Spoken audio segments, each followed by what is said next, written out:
Les avocats du docteur Bonnemaison sortent sous les applaudissements. C'est une scène très rare dans un procès d'assises. Les plaidoiries ont été particulièrement fortes en émotion. Maître Dupin a choqué, notamment en affirmant, je cite, « A-t-il agi en médecin ou en criminel ?» Puis Maître Ducossader a évoqué longuement les procès dans l'histoire qui ont servi à changer les lois.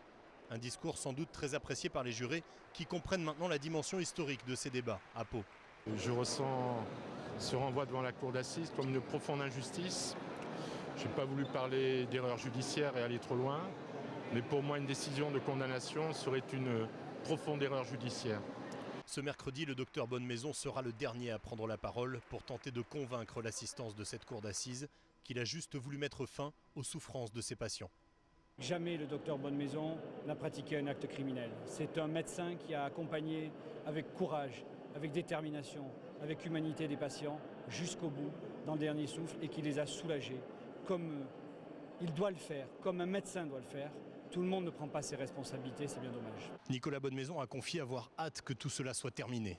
L'avocat général a requis 5 ans de prison avec sursis, sans interdiction d'exercer la médecine, ce qui laisse beaucoup d'espoir pour l'avenir du médecin bayonnais.